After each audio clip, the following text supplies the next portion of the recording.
Streaming audio test, 1, 2.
He can tell you a little something about it. I saw the twins this week. You saw the 2 days ago. Yesterday? You saw the twins' nostrils. The nostrils. I saw the twins' nostrils. Yes, it was very, very cute. They were very interested with their noses. FaceTime is one of those things that eludes them still. That makes sense, right? It's a natural thing. Well, good morning, everyone. Good morning. Happy Friday. Happy Super Mario Friday. Why? It is March 10th, MAR10, Mario Day. Yes, right. That's a great question. The November Project, which is a running group that just started up in, well, actually it's been around for a while, but I just started doing it on Fridays. So they make adults look silly, and it's a way to start the morning. So kicking it off in session after some very, very, very difficult issues. And long session yesterday. So yesterday was, many of you all saw that we were there for 4.5 hours. I was really proud of the Senate. It was the Senate at its best, debating tough issues, asking hard questions, thoughtful debate. It's fine to have differences of opinion in democracy, and I think that we showed that you can do it well and still move forward as a unit and as an institution. We're going to have another long day today. We're going to focus on a number of important pieces of legislation related to the Supreme Court cases, Bruen and Dobbs, and Maryland's response to those two, cases that radically have reshaped the United States approach to what was settled law. I'm very, very proud of our floor leaders, Vice Chair of Judicial Proceedings Committee, Jeff Waldstreicher, and Senator Don Geil, our new senator, who did a phenomenal job yesterday defending the constitutional amendment for reproductive health, and I think it deserves a lot of credit. She'll be up again today as the bill is back on the floor, and look forward to her continuing to defend that important piece of legislation. We have the Senate Bill 516, which is the cannabis reform bill. Had the hearing yesterday in Finance. I think it was also another 4 hours. So the Finance Committee went from 4 hours on the floor to over 4 hours in committee, and heard from, I think it was nearly 100 different individuals with thoughts about the cannabis legislation. From my general taking of it, aggregating it overall, it was, we love this bill, but we have one little change we'd like to make. And so add that up to all the different ideas. There's a lot of places. There's a huge bill, an 88-page bill. We're expecting to see the House bill over to the Senate sometime early next week, I believe, if they don't get through it today. And we'll look forward to seeing their changes. The Senate's going to have its own changes, and I suspect that we'll resolve these two potentially in conference committee sooner than later. We want to get this moving. There's a lot of pieces to this, and I think there's no such thing as perfect in legislation. It's doing the best you can to mitigate any of the potential unintended consequences that we can imagine today. So I feel very confident that we're going to get it done this year. Changing topics a bit, I'm sure that folks saw that the U.S. labor market picked up another 311,000 jobs for February, which is a pretty important note that we are seeing growth continually move forward, even though it is slowing. And so while we are still growing here in Maryland as well, it is at a slower rate than it was previously. And so that's what has led to the $478 million write-down, $77 million in the current fiscal year, about $400 million in FY24. This is what we expected. We've been talking about this and forecasting it. I think I've mentioned it in this room several times. That's why we've been judicious and thoughtful and prudent about how our budget, we left areas where in the case that things turned, we would be able to avoid making serious cuts to important values and services. And I think we're in a good place to withstand this new revenue estimate and still invest in the things that really matter for Marylanders and Maryland families. We also learned, no surprise, that Maryland was reaffirmed with a AAA bond rating. This is the weeds of public financing, but it really, really matters. It is the outside objective review of our finances. And what the bond markets are saying is that Maryland is a place you want to invest. If you want to buy debt in the United States, buy from Maryland, because we hold true to our promise and that we manage our finances well and we will pay back our debts. We have, I will say the $400 million, while it is certainly we're going to be able to navigate it, it will make things tighter this year. And so some of the requests that have come in, as we've talked about, which were exceedingly inexhaustible this year, they are, we're going to have to be more realistic about what's viable. And we're going to continue to have to make sure that we're putting money away for the out years so that in the case that revenues change in a year or two, that we're still prepared. We want to point out a couple things that'll be voted today. Minimum wage is on the Finance Committee's voting list. This is the governor's bill about minimum wage, and I believe that an amended version of that bill will come out later today and will be on the floor for us to debate next week. That will also have the governor's TRICARE, the National Guard, a revised amended version of the National Guard health insurance bill that will be on the voting list in Finance today. Judicial proceedings will be voting on the Child Predators Act. This is a very, very, very tough issue. Lots of complicated legal history, but I'm really proud of the Judicial Proceedings Committee. They've worked really hard to try and adjust and account for the unintended consequences of potential costs and liability through both public and private, as well as provide a real way for victims to have redress and seek justice for harms of the past. We'll have another executive nominations meeting on Monday at 5. We've had a number of new nominees come in from election boards to local liquor boards, and so we're still expecting a significant number to be coming in these last 32 days, but we'll work through them expeditiously. We're keeping Saturday the 18th on the table. We have a lot of work left to do, so we want to make sure that we are as efficient and effective as possible. We'll keep that Saturday, but we'll see how next week goes. So with that, let me open it up. Mr. President, I'll ask you about the news overnight that Transurban is withdrawn from the P3 and get your reaction and what you think you and legislative leaders want to see now that this is perhaps taking a different course. Look, I think I know that there were some concerns and a lot of compromises around the Transurban deal.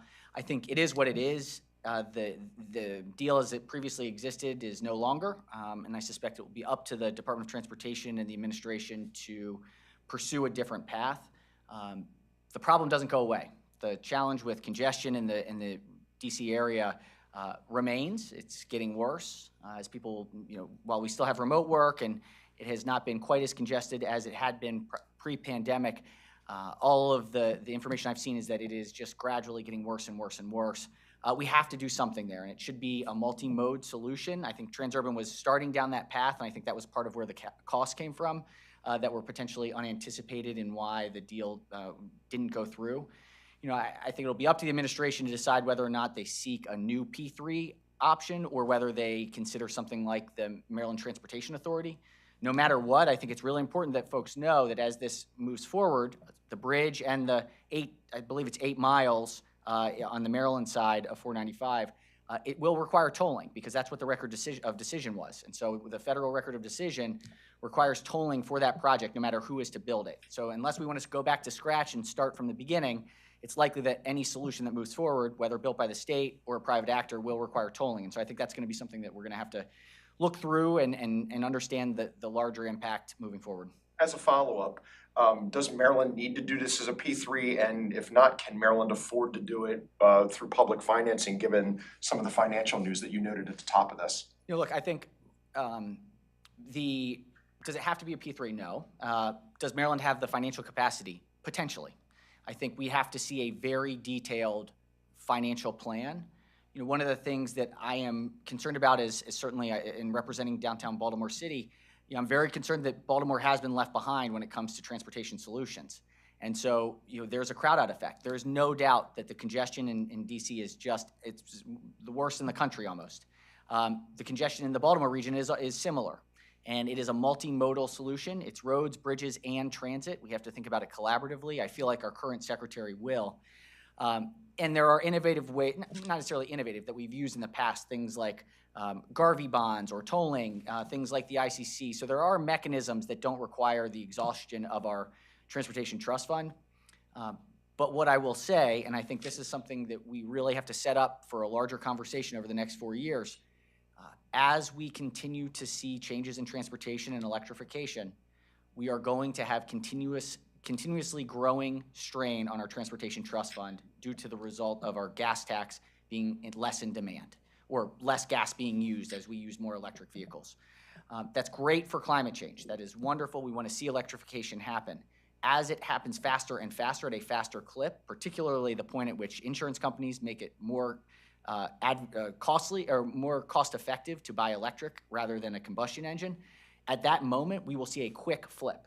And I think we have to make sure that here in Maryland, we're prepared for the long-term financial impacts of that. And so we're looking at legislation this year that will set up an opportunity to have a broader conversation, a blue ribbon commission around transportation to really understand the impacts of our current revenues and structure of the transportation transportation trust fund, and the infrastructure needs that are required, and how we can use this term to really think about how we're going to deal with the future.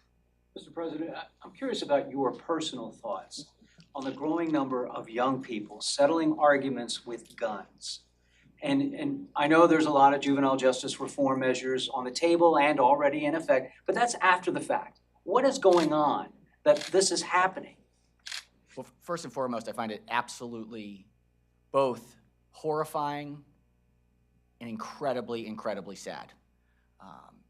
There is almost nothing worse than seeing the news that in my own district, a fight that had been happening between two groups that sadly it looks like there was some more information that we sort of knew that there were bubbling, escalating issues. The fact that a 16-year-old is now dead from an argument between youths, it is horrifying. It's totally unacceptable. And it's a sign that we are failing to fully address the needs of kids in need, that kids that are suffering. The access to a handgun, the idea that, and we don't know the details, and I'm sure we'll learn more as facts emerge about how and where the firearm was acquired. It would be great to see that an arrest is made so that we can have some level of accountability for somebody, a 16-year-old losing his life. We have a serious, serious challenge. And, this is something as a legislator that I think a lot about. What is the piece of legislation that will change this? The honest answer is that I'm not sure that there is a single piece of legislation. It takes every single one of us. It takes legislators, it takes the executives, it takes communities, it takes parents, it takes grandparents and guardians. Right now, we are failing to live up to the promise that our children deserve. And it is totally, totally unacceptable. We have got to put everything on the table. This is just a sign of a broken social contract that has to be restored. And it only gets restored when young people feel like they have a real path forward and that the even construct of picking up a gun is foreign. Right now, we have too many kids who feel like they have no hope, and getting to the age of 21 is a goal in and of itself. That is totally insane in a industrialized country, one of the richest countries in the world. We're not hitting the mark, and something has to give. So, I have been talking to partners all week. It's not just this week. I mean, certainly it hit close to home because it was in my own district. This isn't the first young person that's been hurt or killed this year, which is just outrageous. Something has to change. We have to have a different approach. And we're working with the Department of Juvenile Services. We're talking to local partners. We just, are hopefully getting ROCA to go to Patterson this week. And we've been trying to, fuse how do we deal with conflict resolution? How do we teach kids the skills to de-escalate?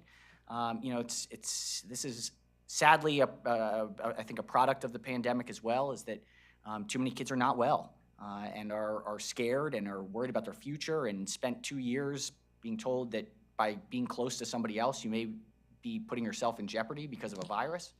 All of this has an impact on a formulating brain. And I think you throw in a firearm and access to a firearm, it just makes it infinitely worse. And so, it is not one singular strategy. It is all of the strategies. And we just have to admit that we are not doing it well right now.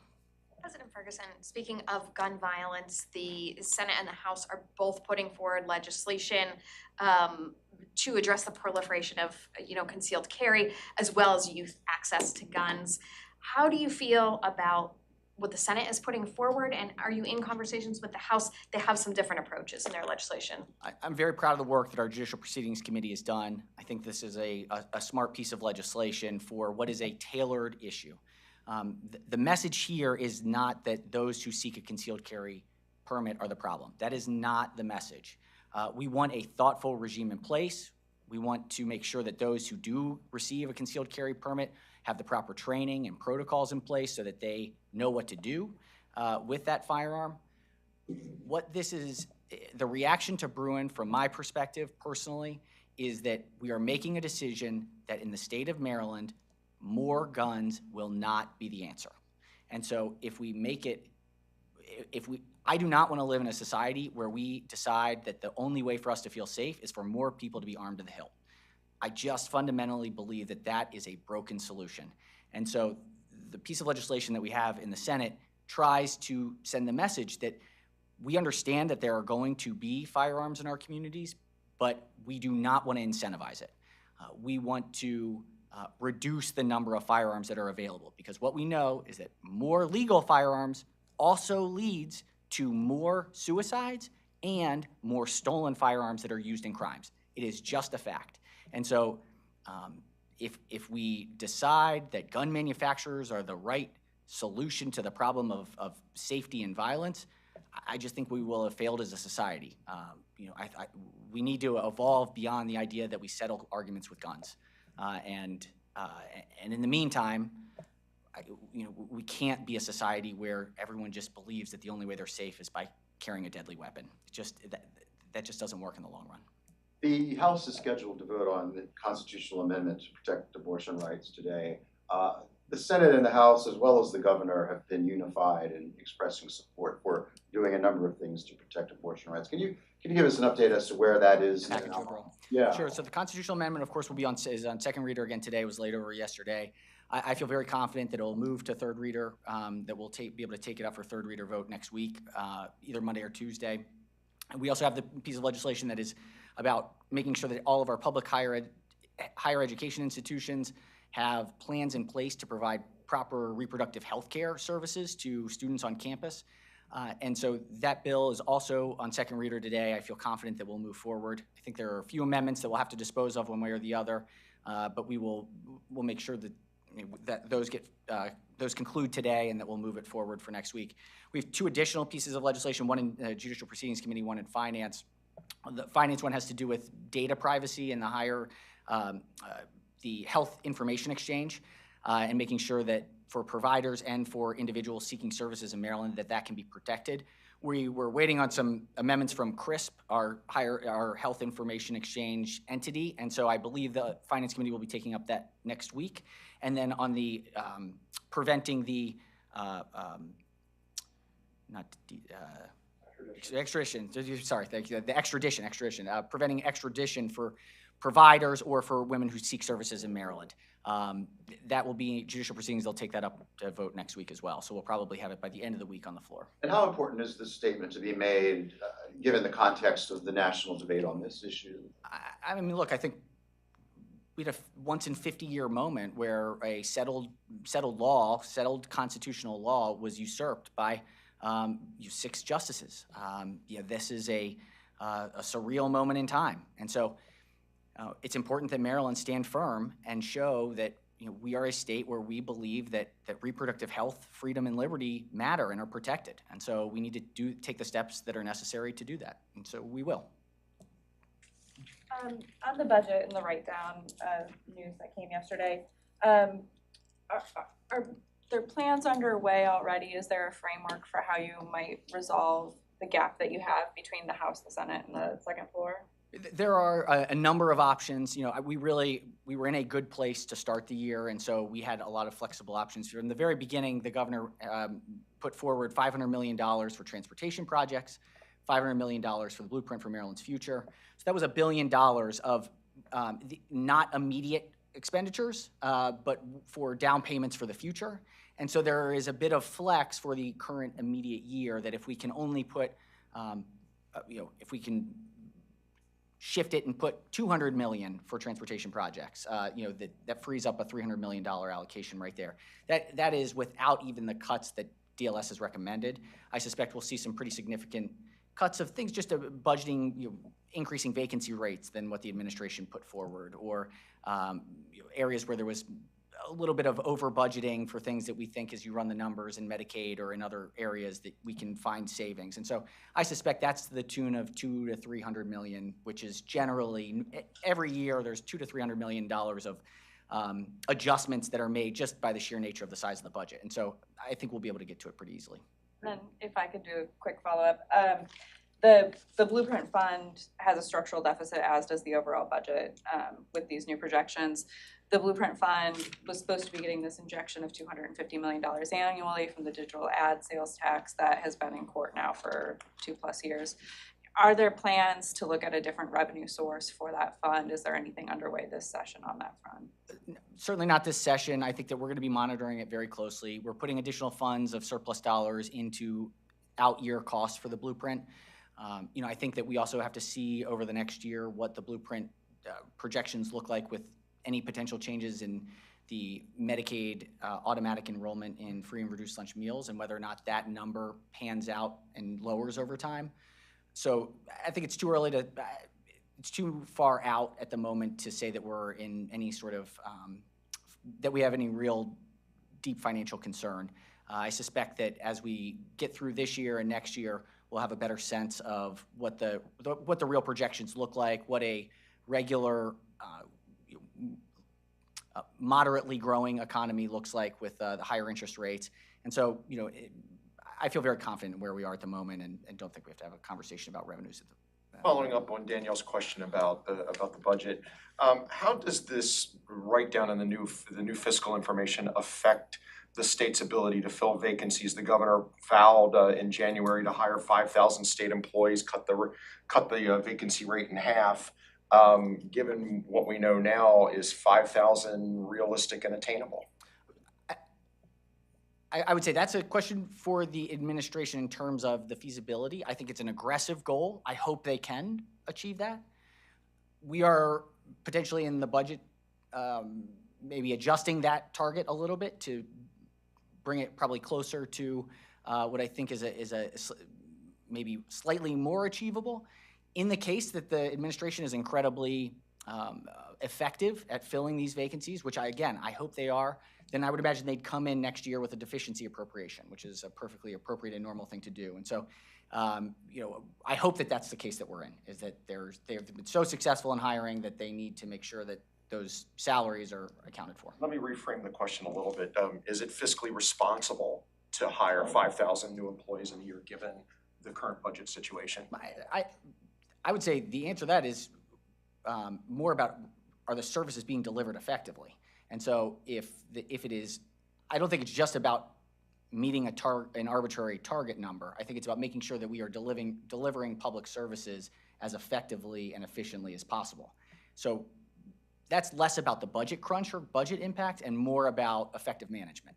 And I think I know that we have suffered in our provision of public services as we have seen the vacancy rate skyrocket across the board. From conversations with the administration, more and more is being found as being behind or delayed, or things just haven't moved forward. And some of it is pandemic related, admittedly. But I think that the vacancy rates growth over the last 4 years in particular has created challenges across every single agency that really need to be addressed. And so I think the focus, the predominant focus on hiring state workers and retaining state workers is the right focus right now. Mr. President, is April 16th the tentative new primary election date? Because it seems like every time you want to adjust it, something else pops up because early voting makes it complicated. I heard Ramadan may fall into the early voting category there. Right, so it's a good question. The date currently is over Passover. We've had conversations with our friends on the other side of the aisle. This is something that we don't at all want to see as a partisan issue. Any date that you select, inevitably there will be a problem.